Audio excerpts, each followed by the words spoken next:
দর্শক, একটা কথা কি, ইরান কিন্তু জানে সে খুব দ্রুতভাবে যদি যুদ্ধ করে তাহলে কিন্তু তার কপালে আসলে যুদ্ধে জেতা নাই। এই জন্য কিন্তু সে এই যুদ্ধটা অনেক লেন্থি করার জন্য প্রয়াস করছে, অনেক লেন্থি করবে এবং লেন্থি করার পরিকল্পনা আছে। তাদের কাজের কোয়ালিটি দেখলেই বোঝা যায়। এবার আসেন, যুদ্ধ যদি লম্বা হয় তাহলে কি লাভ হবে? যুদ্ধ লম্বা হলে আমেরিকানদের অনেক খরচ বেড়ে যাবে, কিন্তু ভাবতে পারা যায়। এবং আমেরিকানদের খরচ বেড়ে গেলে আমেরিকানরা কিন্তু অস্থির হয়ে যাবে, কারণ আমেরিকা তো সেই রসদ পাঠাচ্ছে দূর দূরান্ত থেকে, আর এখান থেকে রসদ কম খরচ হবে ইরানের। ভাবা যায় এই লম্বা করার কারণে, that is the very important for this time, সময় উপযোগী আসলে এই সিদ্ধান্তটা। এবং এই দূর লেন্থি করার কারণে, যুদ্ধটা লম্বা করার কারণে আর রাজনৈতিক চাপ কিন্তু বাড়বে ভাই। ভাবা যায় রাজনৈতিক চাপ বাড়বে এবং এমনকি আন্তর্জাতিক সমর্থনও কিন্তু বাড়বে, যা পূর্বে আমরা দেখেছি। তো রাজনৈতিক চাপ বাড়লে তখন কি করবে?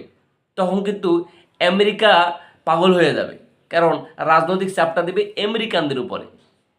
এবং এই রাজনৈতিক চাপটা দেওয়ার আরও কিছু কারণ হলো গিয়ে, জ্বালানির বাজার কিন্তু ভাই রে ভাই অস্থির হয়ে যাবে।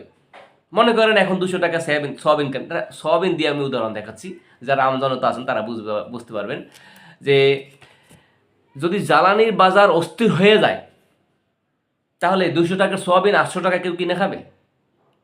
ঠিক তদ্রুপ এখন যারা এই এই কারণে, হ্যাঁ, যুদ্ধের কারণে 120 লিটার 120 টাকা বা 150 টাকা লিটারের জ্বালানি যেটা ব্যবহার করে গাড়িতে বা বিভিন্ন প্রয়োজনীয় ক্ষেত্রে, প্রয়োজনীয় খাতেও, তাহলে সেটা কি 600 টাকা 800 টাকা 1000 টাকা কিনলে সেটা কি কি অবস্থা হবে ভাবতে পারেন?